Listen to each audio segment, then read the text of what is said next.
Salam sejahtera. Mereka dah makin melampau.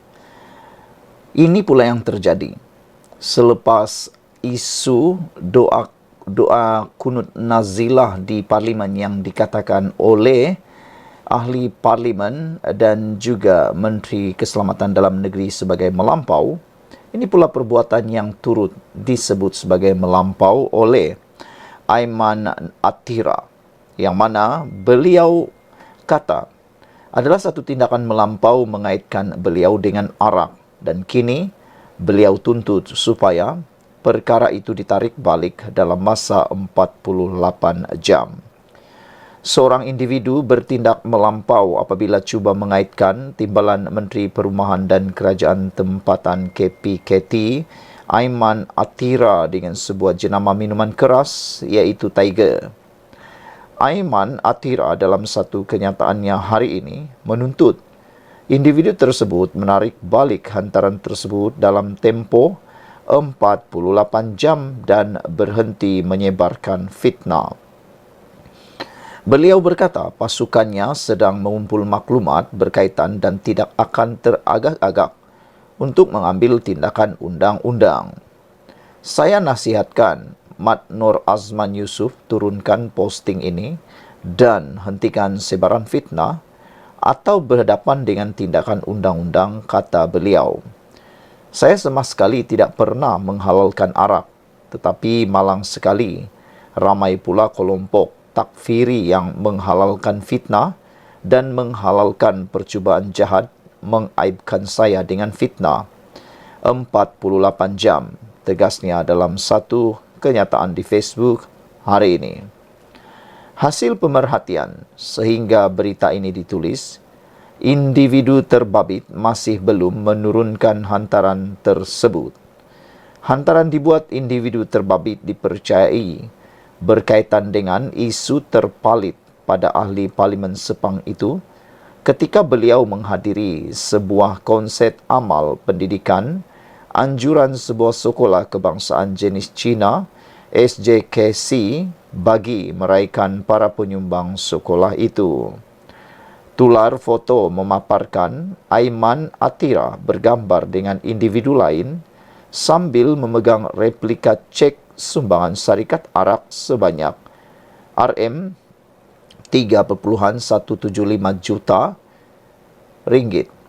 Difahamkan, Aiman Atira menyumbang RM100,000 kepada lembaga pengurusan sekolah. Selain beliau, ada beberapa syarikat penyumbang lain yang turut hadir ke acara tersebut, di mana jemputannya dibuat pihak sekolah tanpa pengetahuan menteri. Yang patut kita tahu ialah, selain beliau, ada beberapa syarikat penyumbang lain yang turut hadir ke acara tersebut.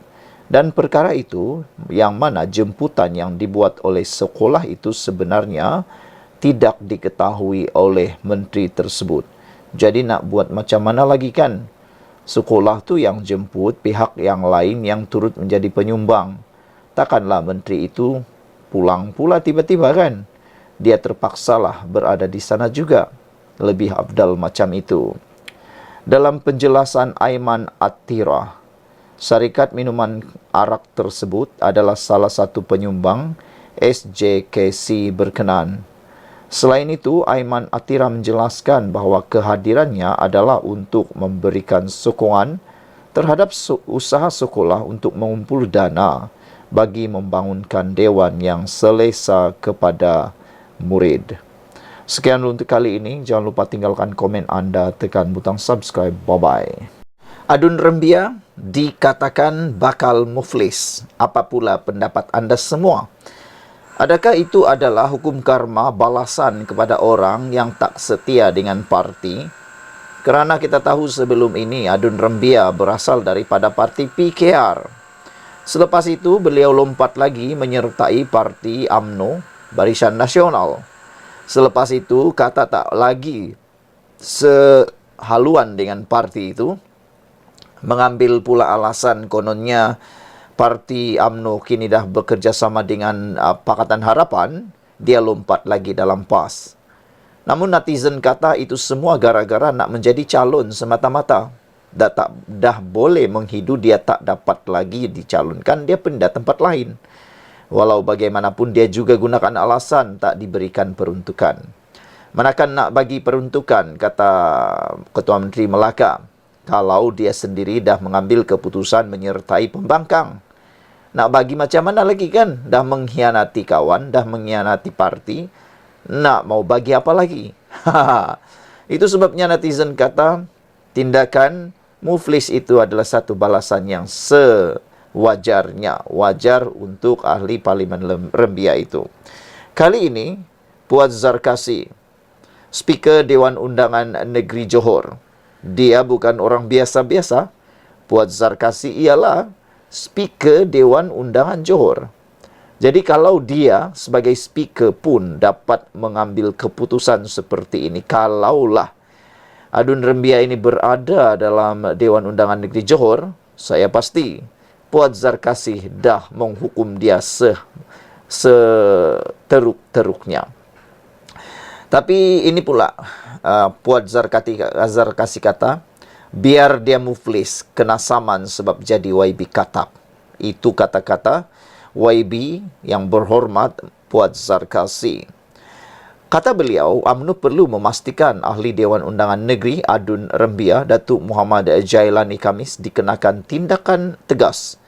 Berikutan keputusannya menyertai PAS. Ahli Majlis Kerja Tertinggi UMNO, Datuk Dr. Muhammad Puan Zarkasi berkata, UMNO perlu ada kes yang boleh jadi presiden ataupun duluan, agar yang lain takut untuk menipu parti dan rakyat yang mengundi mereka. Jadi dengan adanya kata-kata daripada Speaker Dewan Undangan Negeri Johor ini, pastilah ia memberikan idea yang sangat lumayan baiknya untuk UMNO, yaitu mencari duluan untuk mana-mana kes akan datang. Kalau dalam PKR sudah ada duluan, yaitu Zuraida Kamarudin, dan saya yakin selepas ini mana-mana ahli parti PKR tidak akan berani lagi melakukan perbuatan yang sama lompat parti, mengkhianati PKR, kerana Zuraida sudah kalah 10 juta ringgit dan diarah untuk bayar. Jadi UMNO sekarang ini perlu mencari duluan, titik tolak, piawai ataupun ikutan teladan pada masa yang akan datang, yaitu kalahkan kalahkan Adun Rembia itu, dan mereka ada duluan untuk dapat meminta membayar 100 juta ringgit itu. Kata Puan, UMNO jangan berkompromi untuk mengheret YB Jailani Adun Rembia ke mahkamah. Biar dia bayar saman 100 juta ringgit ini, baru tahu tinggi rendah langit. Katanya menerusi satu hantaran di Facebooknya pada Sabtu. Ada netizen yang mengecam dan mengejek Adun Rembia. Mereka kata kali inilah dia akan menangis-nangis darah kerana menyesal perbuatan lompat parti ke PAS, dan dia mungkin tidak akan dapat dibela oleh sesiapa. Soal peribadi ini, jangan harap orang akan bela anda. Lebih-lebih lagi yang melibatkan 100 juta ringgit. Dari mana nak dapat 100 juta ringgit tu? Kalau mengikut Akmal Saleh, dia kata, pergilah kumpul menggunakan tin Milo. Saya fikir tin Milo banyak manapun tak akan dapat membayar 100 juta ringgit itu. Jawapannya mudah. Isytihar muflis. Bila sudah muflis, maka musnah dan punahlah harapan untuk bertanding selama-lamanya. Kerana untuk menjadi calon dalam pilihan raya, satu-satunya syarat yang tak akan dikompromi ialah calon itu tidak boleh seorang banduan telah disabitkan bersalah, dan juga tidak boleh muflis, bukan banduan. Jelasnya, Adun Rembia itu perlu diajar dengan keras kerana banyak kali melompat selain merahsiakan keahliannya dalam PAS. Yang ini paling menyakitkan hati akar umbi UMNO, para pemimpin UMNO, apabila tindakan Adun Rembia itu dilihat merahsiakan keahliannya, seakan-akan menyembunyikan tindakan lompat partinya dalam PAS itu. Sudah setahun baru dia beritahu dia sudah jadi ahli PAS. Itulah yang menyakitkan hati para pemimpin UMNO. Siapalah yang tak sakit hati kan? Bayangkanlah Anda sendiri. Anda punya istri yang Anda kawini sebenar-benarnya. Tiba-tiba setahun kemudian barulah dia nyatakan dia ada suami lain. Silap sikit, Anda bukan saja mengamuk, Anda akan pasti membuat tindakan yang lebih tegas daripada itu. UMNO perlu bersih dan dia, Muhammad Jailani, elok muflis di Saman kerana menjadi YB kata Puan Zarkasi.